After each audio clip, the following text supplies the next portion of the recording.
ಸೇವಾ ಟ್ರಸ್ಟ್ನಿಂದ ವಿದ್ಯಾರ್ಥಿಗಳಿಗೆ ಲೇಖನ ಸಾಮಗ್ರಿಗಳ ವಿತರಣೆ. ಸಮಾಜ ಸೇವೆ ಟ್ರಸ್ಟ್ನ ಮೊದಲ ಗುರಿ. ನಾನು ಹಣ ಆಸ್ತಿ ಮಾಡಲು ಸಮಾಜ ಸೇವೆ ಆರಂಭಿಸಿಲ್ಲ, ಜನಸೇವೆಯ ನನ್ನ ಮೊದಲ ಗುರಿಯಾಗಿದೆ ಎಂದು ಯೇಸು ಸೇವಾ ಟ್ರಸ್ಟ್ನ ಅಧ್ಯಕ್ಷ ಮಂಜುನಾಥ್ ರವರು ಹೇಳಿದ್ದರು. ಅವರು ಚಿಂತಾಮಣಿ ತಾಲೂಕಿನ ಕೈವಾರದಲ್ಲಿರುವ ತಮ್ಮ ಕಚೇರಿಯಲ್ಲಿ ವಿವಿಧ ಸರ್ಕಾರಿ ಶಾಲೆಯ ಬಡ ಮಕ್ಕಳಿಗೆ ಉಚಿತವಾಗಿ ಲೇಖನ ಸಾಮಗ್ರಿಗಳನ್ನು ವಿತರಣೆ ಮಾಡಿದ ನಂತರ ಮಾತನಾಡಿದ ಅವರು, ನಾನು ತುಂಬಾ ಬಡತನದಲ್ಲಿ ವಿದ್ಯಾಭ್ಯಾಸ ಕಲಿತು ಬಂದವನು. ಇಂದಿನಿಂದ ನನ್ನ ಸೇವೆಗೆ ಚಾಲನೆ ನೀಡಿದ್ದು, ಮುಂದಿನ ದಿನಗಳಲ್ಲಿ ಈ ಸೇವೆಯನ್ನು ಇನ್ನೂ ಹೆಚ್ಚಾಗಿ ಮಾಡಲು ನಿರ್ಧರಿಸುತ್ತೇನೆ. ಇದಕ್ಕೆ ಪ್ರತಿಯೊಬ್ಬ ನಾಗರಿಕರು ಸಹಕರಿಸಬೇಕೆಂದು ಕೋರುತ್ತೇನೆ.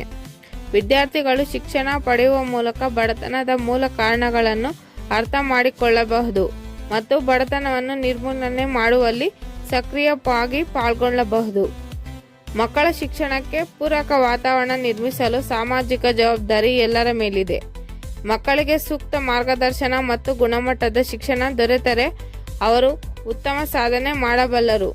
ಆರ್ಥಿಕವಾಗಿ ಹಿಂದುಳಿದ ಮಕ್ಕಳ ಶಿಕ್ಷಣಕ್ಕೆ ಸಹಾಯ ಮಾಡುವ ಮನೋಧರ್ಮ ಎಲ್ಲರಲ್ಲಿ ಬೆಳೆಸಬೇಕು. ಆದರೆ ಹುಟ್ಟಿದ ವ್ಯಕ್ತಿ ಹೇಗೆ ಬದುಕುತ್ತಾನೆ ಎಂಬುದು ಮುಖ್ಯ. ಗ್ರಾಮೀಣ ಭಾಗದಲ್ಲಿ ಹುಟ್ಟಿ ಸಾಧನೆಗೈದ ಹಲವಾರು ನಮ್ಮ ನಡುವೆ ಉತ್ತಮ ಸಾಧನೆ ಮಾಡುತ್ತಾರೆ.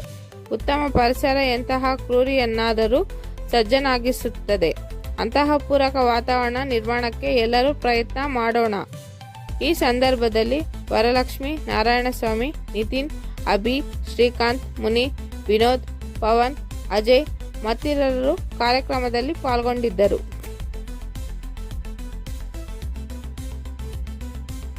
ನನ್ನ ಹೆಸರು ಮಂಜುನಾಥ್ ಅಂತ ಹೇಳ್ಬಿಟ್ಟು ನಮ್ಮ ಕೈವಾರ. ಇವತ್ತು ನಾನು ಯೇಸು ಸೇವಾ ಟ್ರಸ್ಟ್ ಅಂತ ಒಂದು ಟ್ರಸ್ಟ್ ಓಪನ್ ಮಾಡಿದ್ದೀನಿ. ಎಲ್ಲ ಗೌರ್ಮೆಂಟ್ ಸ್ಕೂಲ್ ಮಕ್ಕಳಿಗೂ ನಾನು ಕೈಲಾದಷ್ಟು ಹೆಲ್ಪ್ ಮಾಡಬೇಕು ಅಂತ, ಎಲ್ಲ ಬಡ ಮಕ್ಕಳಿಗೂ ನಾನು ಕೈಲಾದಷ್ಟು ಹೆಲ್ಪ್ ಮಾಡ್ತೀನಿ. ಮಕ್ಕಳಿಗೆ ಅಲ್ಲ, ವೃದ್ಧಾಶ್ರಮಗಳಿಗೆ, ಅನಾಥಾಶ್ರಮಗಳಿಗೆ ನಾನು ಕೈಲಾದಷ್ಟು ಸಹಾಯ ಮಾಡಬೇಕನ್ಕೊತ ಇದ್ದೀನಿ. ದಯವಿಟ್ಟು ಎಲ್ಲರೂ ನಮಗೆ ಸಪೋರ್ಟ್ ಮಾಡಿ. ಮಕ್ಕಳಿಗೆ ಸಹಾಯ ಮಾಡಬೇಕನ್ನೋದೇ ನನ್ನ ಉದ್ದೇಶ. ನಾನು ಓದೋ ಟೈಮಲ್ಲಿ ನನ್ನ ಕಾಲೇಜ್ ಚಪ್ಪಲಿ ಇರಲಿಲ್ಲ, ಬ್ಯಾಗ್ ಅರ್ಧ ಹೋಗಿತ್ತು. ಅವಾಗ ನನಗೆ ಯಾರೂ ಹೆಲ್ಪ್ ಮಾಡಿರಲಿಲ್ಲ. ಇವಾಗ ನನ್ನ ಹತ್ರ ಅಷ್ಟು ಸ್ವಲ್ಪ ಅಮೌಂಟ್ ಇದೆ. ಅದರಲ್ಲಿ ಸ್ವಲ್ಪ ಜನಗಳಿಗೆ ಏನಾದರೂ ಒಂದು ಉಪಾಯ ಆಗಲಿ ಅಂತ ಬಡ ಮಕ್ಕಳಿಗೆ ಸಹಾಯ ಮಾಡ್ತೀನಿ.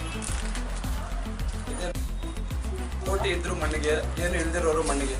ನಾವು ಸಂಪಾದನೆ ಮಾಡೋ ದುಡ್ಡಲ್ಲಿ ಕಷ್ಟ ಜನ ಇರೋ ₹1 ಸರ್ ಫಸ್ಟ್ನಿಂದ ಇರ್ತೀನಿ ಸರ್.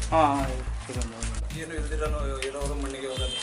ನಾವು ಕಷ್ಟಪಡೋದ್ರಲ್ಲಿ ಬಡ ಮಗಳಿಗೆ ₹1 ನಾವು ಕೊಡ್ತಿದ್ರು, ನಾವು ಸತ್ತಾಗ ನಮ್ಮ ಹೆಸರು ಇರುತ್ತೆ, ನಾವು ಇದ್ದಾಗ ನಮ್ಮ ಹೆಸರು ಇರೋದು. ದಯವಿಟ್ಟು ಎಲ್ಲರೂ ಬಡ ಮಕ್ಕಳಿಗೆ ನಿಮ್ಮ ಕೈಲಾದಷ್ಟು ಸಹಾಯ ಮಾಡಿ. ತಾಲೂಕು ಕೈವಾರ ಗ್ರಾಮ. ಈ ಗ್ರಾಮದಲ್ಲಿ ಬಡವರು